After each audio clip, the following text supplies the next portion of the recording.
جی بہت شکریہ عبدالغنی صاحب. ایک سوال اور آیا ہے کہ کیا عیسائی جو ہیں جو آپ نے ترتیب بتائی ہے چاروں اناجیل کی، کیا وہ بھی اس ترتیب کو مانتے ہیں؟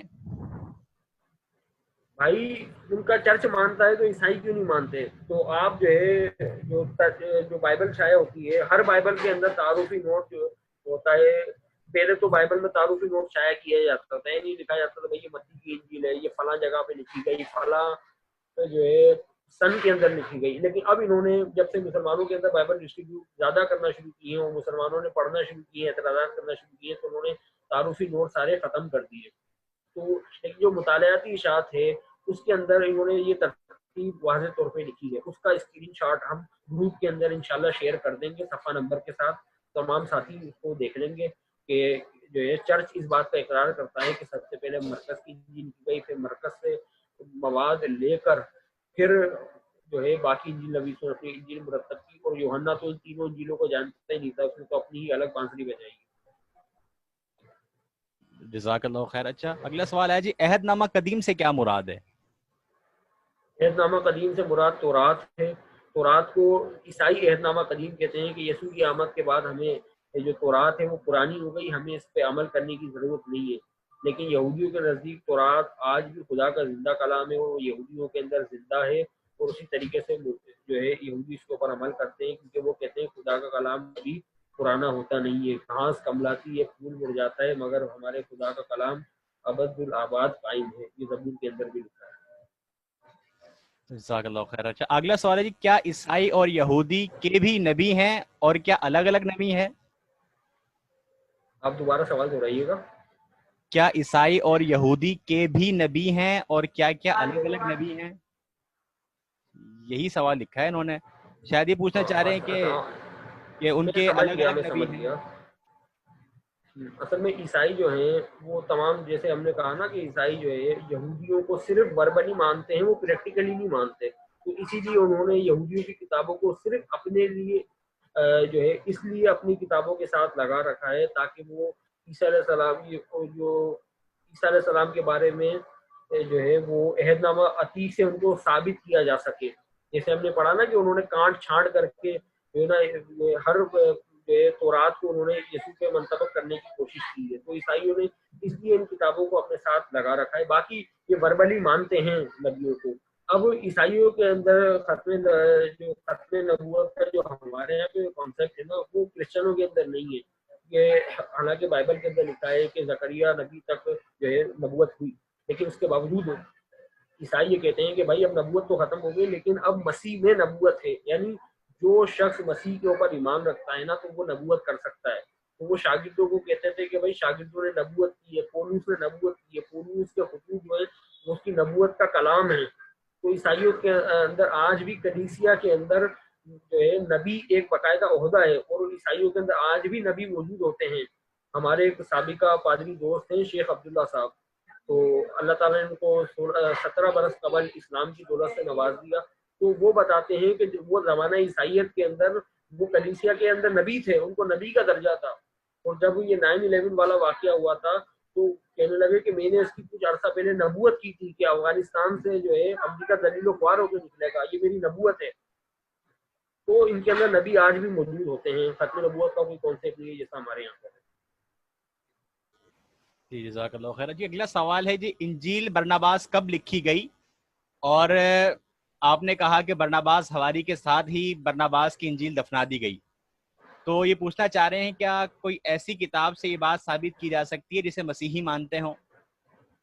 ہاں، تو یہ جس بھائی یا بہن نے یہ سوال پوچھا ہے تو وہ گروپ کے اندر جو ہے واٹس ایپ کے اوپر ہم سے ان باکس میں رابطہ کر لیں. تو انجیل برناباس کے حوالے سے ہم نے تفصیلی مضمون لکھا ہے جس میں ان سارے سوالات اور ابہامات کا جواب موجود ہے. اور پھر اس حوالے سے ہم نے ویڈیو بھی بنائی تھی جس میں عیسائیوں کے انجیل برناباس کے جو اعتراضات تھے اس کا جواب دیا تھا. تو وہ ویڈیو کا لنک ہم انشاءاللہ گروپ کے اندر شیئر کر دیں گے.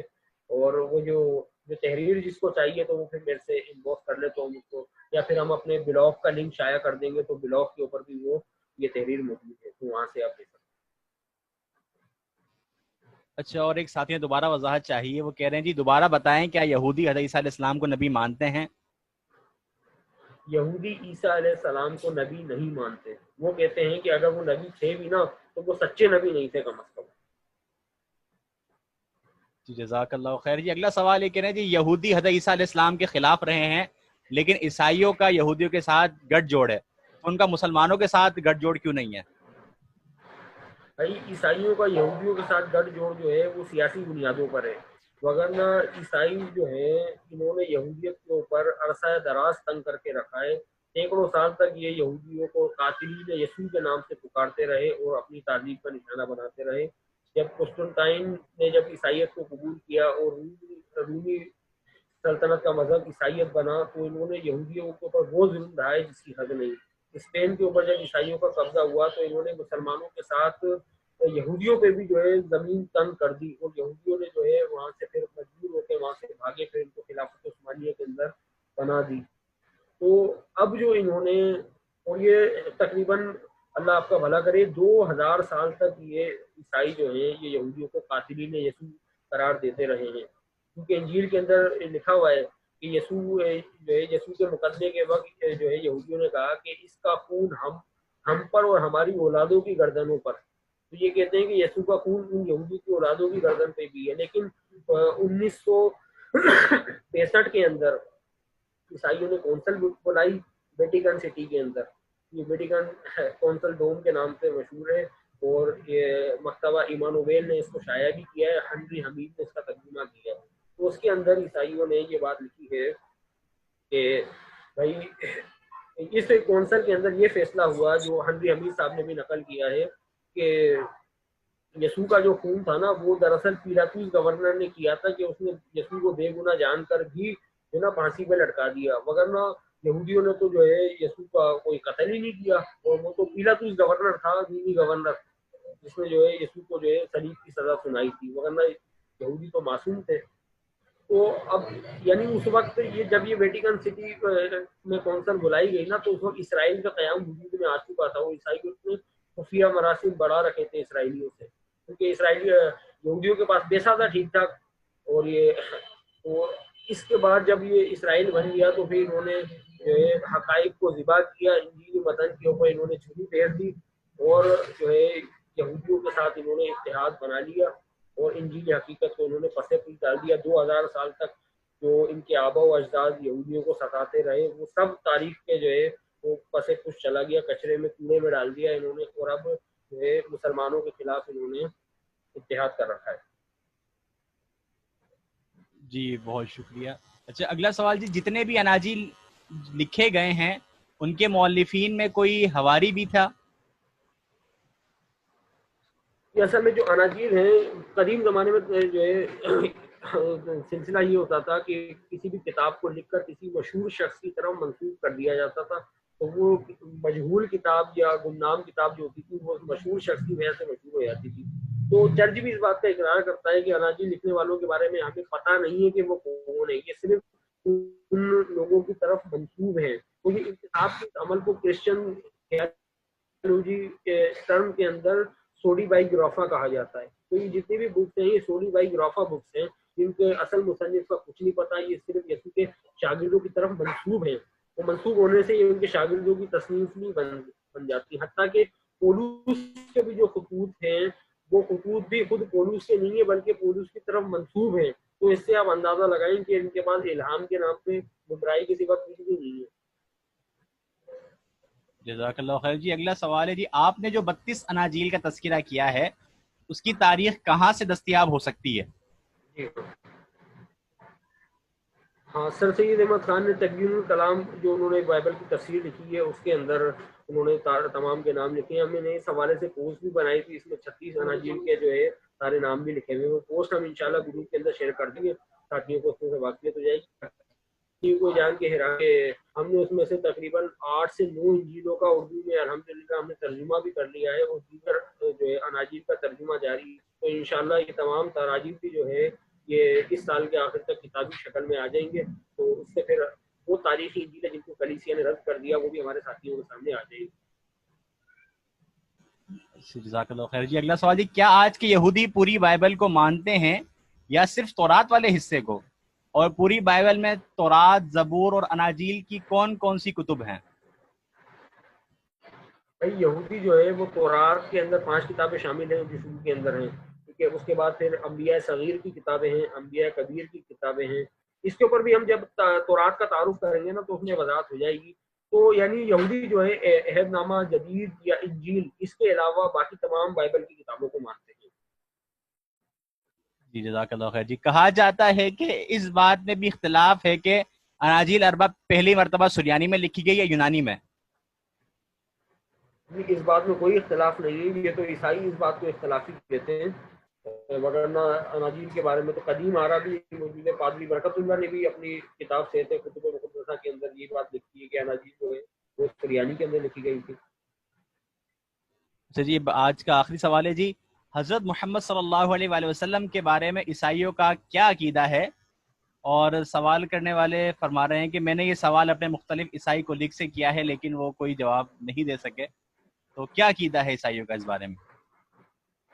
بھائی یہ بڑے عیسائی جو ہیں, اب میں آپ کو کیا بولوں یار, تمام بہت سارے ساتھی آن لائن ہیں, یہ نبی مکرم صلی اللہ علیہ وسلم کو غیر صادق نبی سمجھتے ہیں کہ وہ سچے نبی نہیں تھے. اور یہ بائبل کے مطابق ان کو کہتے ہیں کہ جو ہے ہم بائبل کے مطابق ہمیں ان کی کسی بھی ٹیچنگ کا یا ان کی کسی بھی بات کا ماننے کا حکم نہیں دیا گیا.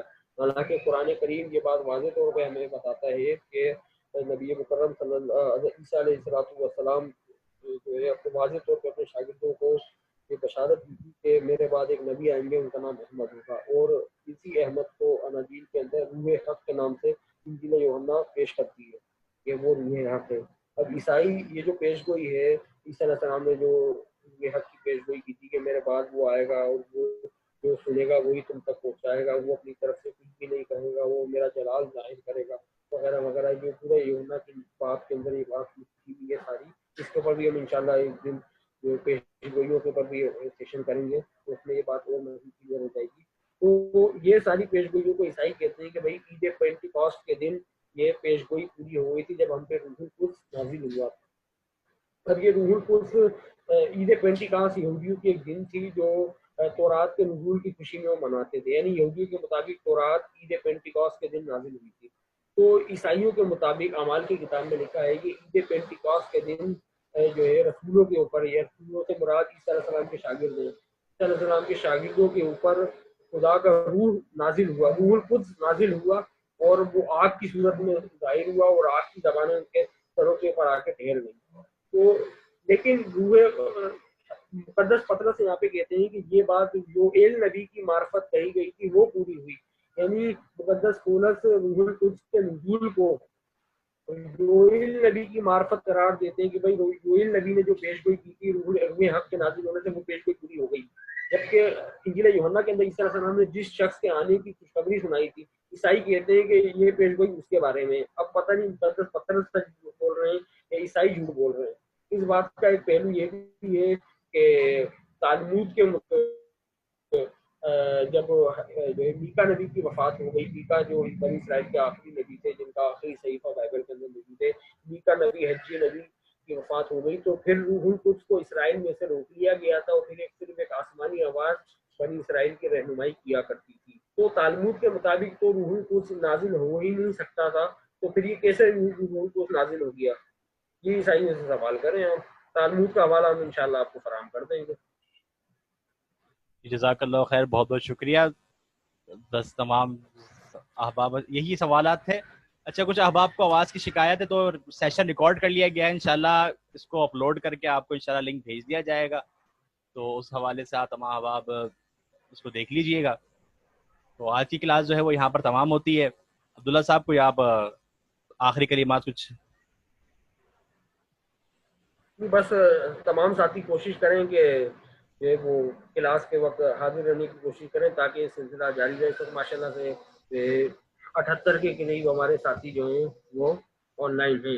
تو ہمارا تو پیغام یہی ہے اور ہماری کوشش بھی یہ ہے کہ ہم زیادہ سے زیادہ اپنے مسلمان بھائیوں کو, اپنے مسلمان بہنوں کو جو ہے اس حوالے سے تیار کر سکیں تاکہ وہ ساری جو شبہات اٹھاتے ہیں مسلمانوں کو گمراہ کرنے کے لیے اس سے آگاہ ہو سکیں. بس ہمارا تو یہی مشن ہے. اور اس حوالے سے آپ ساتھی اگر مزید معلومات چاہتے ہیں تو مسلم مسیحی مکالمہ کے نام سے ہمارا فیس بک کے اوپر پیج بھی ہے, اس کو بھی آپ لائک کیجیے. اور ہمارا گروپ بھی مسلم مسیحی مکالمہ آفیشیل کے نام سے ہے, اس کو بھی آپ جوائن کیجیے. اور پھر ہمارے ساتھیوں سے رابطہ رکھیں. انشاءاللہ دیگر ساتھیوں کے بھی لیکچر ہوں گے تو انشاءاللہ تعارف ہوتا رہے گا.